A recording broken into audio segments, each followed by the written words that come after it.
Bonjour, c'est Exafoot, on se retrouve pour une nouvelle vidéo. Liker et abonnez-vous pour me soutenir. Harry Kane a enfin tranché pour son avenir. La Juventus propose un échange fou au Barça. Harry Kane a pris sa décision. La Juventus étudie une solution pour recruter Franck Kessié. Le Barça a pris une grosse décision pour Joao Félix. Harry Kane a choisi son futur club. Le feuilleton Harry Kane commence à devenir aussi long que celui de Kylian Mbappé. Enfin presque. Car le Daily Telegraph rapporte que le buteur des Trillions a pris sa décision pour son avenir. L'international anglais ne souhaite pas prolonger avec Tottenham, il veut partir et rejoindre le Bayern Munich. Une information qui donne de l'espoir au club munichois, comme l'explique Bild sur son site. D'autant que Tottenham aurait commencé à sonder le marché pour lui trouver un successeur, rapporte le média allemand. Selon The Independent, Tottenham aurait des vues sur l'attaquant brésilien Pedro de Flamengo. Le média allemand rapporte aussi que les Spurs sont aussi rentrés dans la danse pour Rasmus Højlund, le crack de l'Atalanta qui affole les cadors européens. Des rumeurs qui donnent des motifs d'espoir en Bavière. La Juventus propose un joueur étonnant au Barça. Le FC Barcelone cherche des liquidités et Franck Kessié fait partie des joueurs sur le départ. Arrivé libre, le milieu de terrain est annoncé sur les tablettes de la Juventus. Problème, Sport précise dans ses pages intérieures que la vieille dame ne souhaite pas débourser un centime pour se l'offrir. Toutes les solutions sont envisagées. Celle du prêt est envisagée tout comme un échange. Et on apprend que la Juve pourrait proposer Federico Chiesa. L'Italien revient d'une grave blessure et sa relation avec Massimiliano Allegri n'est pas idyllique. Reste à savoir ce qu'en pensera la direction catalane. Mauvaise nouvelle pour Joao Félix. Le dossier Joao Félix continue de faire parler. Au cas où sa déclaration d'amour envers le Barça n'a pas été claire, le joueur de l'Atlético de Madrid en a remis une couche. C'est le Barça ou rien, placarde le journal Sport dans ses pages intérieures. Un message en forme d'ultimatum de la part du joueur à son club. Le joueur de l'Atlético insiste sur le fait qu'il n'envisage qu'un transfert au Barça. Et pour la première fois, un montant de 45 000 € a été évoqué. On rappelle que l'option étudiée est un prêt avec option d'achat. Pour le Mundo Deportivo, la clé de ce dossier réside dans le départ de Ferran Torres et de Rafinha, deux joueurs avec une belle cote sur le marché. L'Espagnol est justement dans le viseur de l'Atleti, alors que le Brésilien est considéré comme une piste potentielle pour succéder à Riyad Mahrez, en partant pour l'Arabie Saoudite comme on vous l'a révélé. Néanmoins, le média espagnol précise dans ses pages intérieures que si le FC Barcelone a les liquidités nécessaires, Xavi donne la priorité à Bernardo Silva plutôt qu'à Joao Félix. Oriol Romeu a fait de gros sacrifices pour rejoindre le Barça. Parfois, le jeu en vaut la chandelle. Sur les tablettes du FC Barcelone pour prendre la succession de Sergio Busquets dans l'entrejeu, Oriol Romeu s'est officiellement engagé en faveur du Barça pour les 3 prochaines saisons. Un an après son arrivée à Gérone, le milieu de terrain espagnol a pris la décision de revenir au Bercail pour donner un nouvel élan à sa carrière. Mais pour effectuer son retour en Catalogne après 12 d'exil, le joueur de 31 a fait d'énormes sacrifices financiers.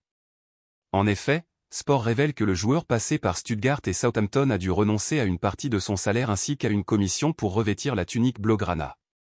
Le média espagnol informe que Gérone s'est montré intraitable durant les négociations en réclamant la somme de 4,5 M € à son homologue catalan, soit le montant de la clause de résiliation d'Oriol Romeu en plus des intérêts. Si le Barça a accepté de régler le montant équivalent à la seule clause, soit 3,4 M €, le club a refusé de payer les intérêts supplémentaires. Devant la perspective de voir son transfert être avorté, c'est le joueur lui-même qui s'est résigné à payer de sa poche la somme restante. Pour rappel, Oriol Romeu a d'ores et déjà pris l'avion pour rejoindre ses nouveaux coéquipiers et participer à la préparation estivale aux États-Unis. Mercato PSG Real Madrid, l'aveu fort du clan Kylian Mbappé. Le feuilleton Kylian Mbappé continue d'agiter la planète football. Le clan KM7 a d'ailleurs les idées claires et a fait connaître sa position au Real Madrid. Les Meringues, eux, ont aussi un plan précis pour le français.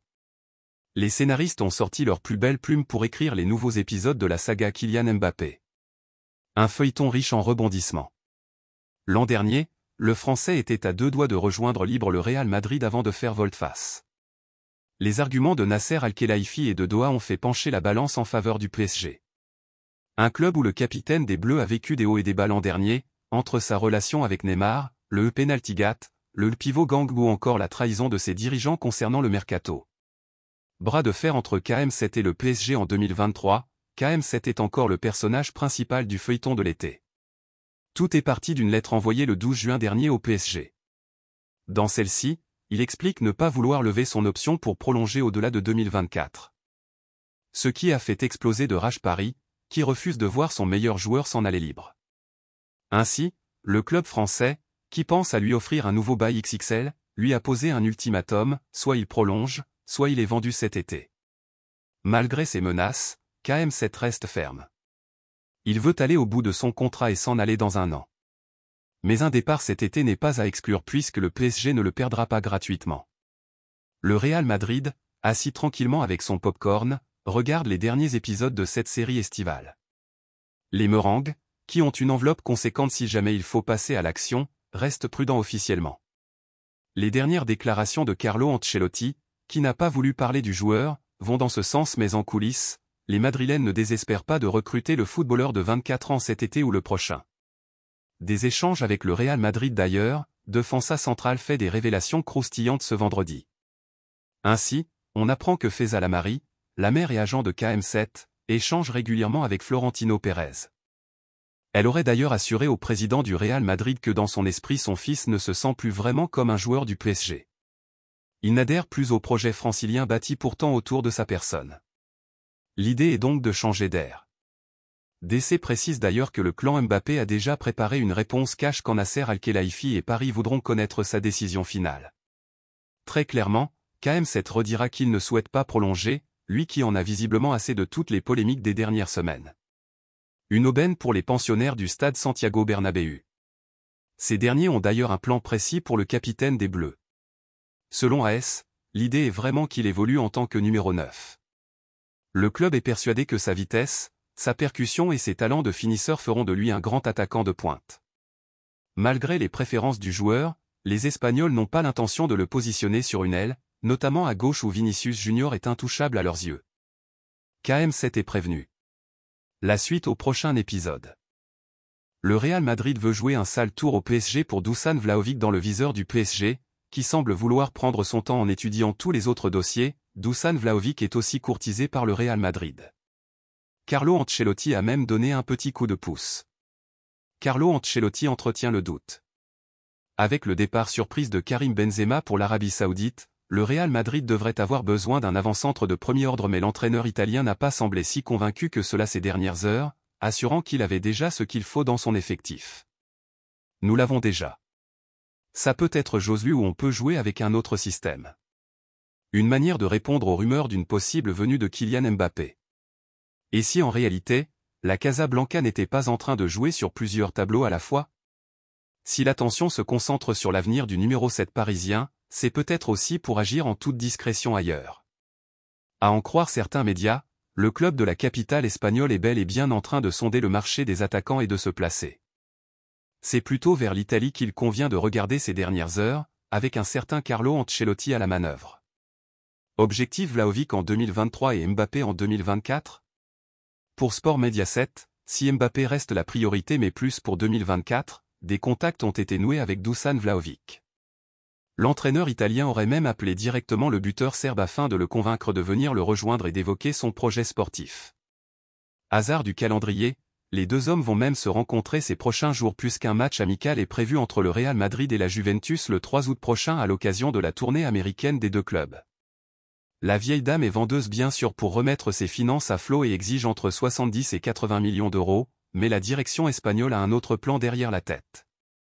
Avec l'objectif de faire venir Mbappé dans un an, le champion d'Europe 2022 voudrait recruter Vlahovic via un prêt payant assorti à une option d'achat. Cela lui laissera le choix l'été prochain de faire un choix, à savoir signer le Français et peut-être le Serbe si celui-ci réussit son implantation madrilène. Pas sûr néanmoins que cela convienne aux Bianconeri, comme l'assure le média italien. Real Madrid, la réponse cash de Carlo Ancelotti sur Kylian Mbappé et le mercato actuellement en tournée estivale aux États-Unis. Le Real Madrid continue d'affoler le mercato. En conférence de presse, Carlo Ancelotti a évoqué les dossiers chauds, notamment celui concernant Kylian Mbappé. C'est reparti pour un tour. La semaine dernière, le Real Madrid a fait sa rentrée des classes à Val-de-Bas.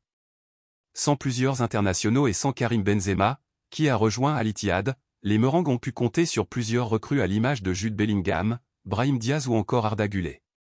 D'ailleurs, les deux derniers joueurs mentionnés ont fait forte impression lors des premières séances. Ils sont du voyage aux États-Unis où Carlo Ancelotti a récupéré plusieurs internationaux. Le travail continue donc pour le mystère, qui en a profité pour donner son premier point presse de la saison. Nous nous sommes toujours sentis bien ici. C'est un endroit agréable, on peut bien s'entraîner, on a des matchs importants où on peut voir où en est l'équipe. Tous les joueurs sont revenus en bon état. Nous sommes confiants et ravis de bien commencer la saison, a-t-il expliqué avant d'être questionné sur le marché des transferts et les nouvelles recrues. Ancelotti est content du mercato, je suis très heureux des joueurs qui sont arrivés, ils vont nous aider et apporter de la qualité à l'effectif. Fran Garcia va très bien occuper le côté gauche où nous avons eu des problèmes l'an passé. Joselu peut nous apporter un peu plus dans le jeu aérien, au point de pénalty. Arda Güler est très talentueux, il est très jeune, je pense que le public va apprécier ce joueur. Jude Bellingham est un grand milieu avec des qualités que nous n'avons pas dans l'effectif. Il se projette très bien vers l'avant sans ballon. L'effectif s'est amélioré. Il a ajouté ensuite, je veux essayer quelque chose de nouveau dans ce début de saison. Nous allons voir comment cela se passe, et si ça ne se passe pas bien, nous avons toujours l'ancien système qui nous a tant apporté dans le passé. L'Italien a donc confirmé la tendance, à savoir qu'il devrait délaisser son traditionnel 4-3-3 pour miser sur un 4-4-2. Cela pourrait toutefois évoluer en cas d'arrivée d'un attaquant. Et tous les regards sont braqués sur Kylian Mbappé. Le mystère est cache pour KM7 mais Ancelotti s'est montré clair. Je n'ai jamais parlé de joueurs qui ne sont pas à Madrid. Je peux parler du nombre de nouveaux joueurs que nous avons, Bellingham, Fran Garcia, Arda Güler. Brahim aussi, qui revient très bien de son expérience milanaise. C'est un joueur plus fort et plus complet.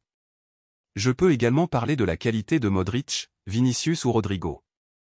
Parler de qui n'est pas là ne me semble pas juste. Puis, quand un journaliste lui a demandé si KM7 peut être le remplaçant naturel de KB9, le coach madrilène a été cash. Nous l'avons déjà. Ça peut être Joselu ou on peut jouer avec un autre système. Une réponse qui a intrigué la presse, qui a relancé le mystère en lui demandant si Madrid pouvait tenir une saison avec un seul vrai numéro 9. Là encore, la réponse a été claire. Oui. C'est vrai qu'on a toujours eu Karim, même s'il n'était pas un pur neuf, mais le système peut s'adapter aux caractéristiques des joueurs. Un joueur qui est arrivé peut beaucoup apporter sur le plan offensif, à l'image de Bellingham. Avec ou sans Mbappé, Carlo Ancelotti a déjà des idées en tête pour le Real Madrid version 2023 à 24.